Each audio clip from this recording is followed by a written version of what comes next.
it has recently, and by recently I mean in the past 10 years, become quite clear that post-zygotic mutations, so mutations that occur after point of conception, may contribute to neurologic disease. And these mutations give rise to new variants that, depending on the time point at which they're acquired developmentally, may be restricted to only specific parts of the human body, and in the case of the brain, only the specific parts of the brain. And a very good example of this are pediatric focal epilepsies. And one well-known pediatric focal epilepsy entity, which is focal cortical dysplasia, was linked to these somatic variants about a decade ago now.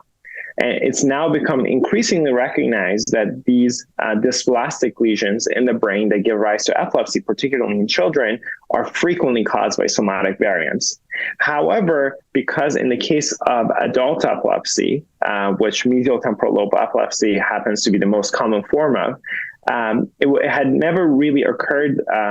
to sort of the scientific community, then an adult onset disease could potentially be attributable to somatic variants, simply because, you would have thought that the seizures would occur earlier on in life compared to the pediatric cases. However, given that the hippocampus is a very unique structure in the sense that it can continue to give rise to new mutations due to its ability for proliferation after birth, I had the thought that potentially the somatic variants in the hippocampus that could even occur postnatally could give rise to epilepsy later on in life and give rise to mesial temporal lobe epilepsy. And because of that, I decided to collect tissue from the individuals who had to undergo epilepsy surgery for drug-resistant epilepsy, and then perform a very deep sequencing of the entire exome, looking for potential somatic variants that could, give us a clue, as a pathogenic etiology for these epilepsy cases. And somewhat surprisingly, somewhat unsurprisingly, we found, somatic variants in a subset of these cases. But what was truly remarkable was that these hippocampal somatic variants that we were able to identify in our cohort, all but one were part of the same signaling pathway and gave rise to the activation of RAS-MAP kinase pathway, which is a very well-known signaling pathway, predominantly in cancer, but given that all of the evidence pointed to this pathway, I think it was additional support as to the likely causal contribution of these somatic variants in this pathway to mesial temporal lobe epilepsy. This is very early days. We are just starting to define the somatic genetics of focal epilepsy, particularly in adults.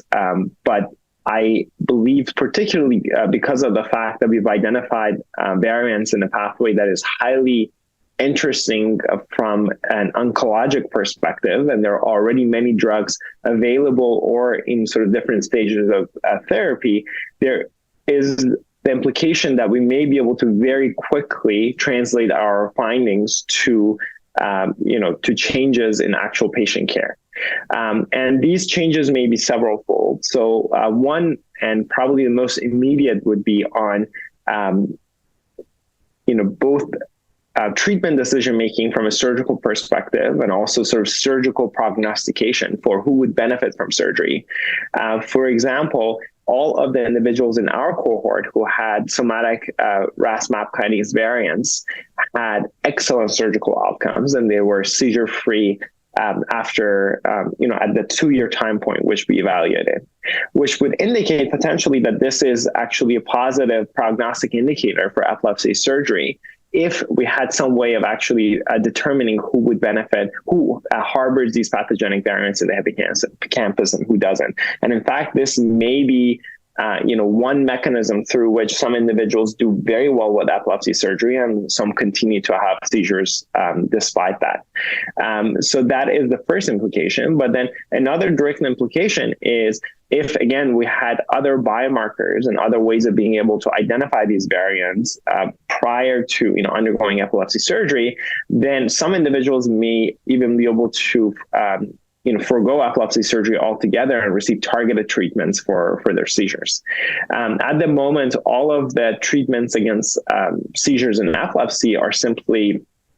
to stop the seizures from happening. There is no disease modification or treatment or cure aside from surgery itself. And having the ability to actually have a specific pathway and a specific cause that could potentially be targeted gives us the ability that, hopefully in the not too distant future, actually come up with the first disease modifying treatment for mesial temporal lobe epilepsy, which currently doesn't exist.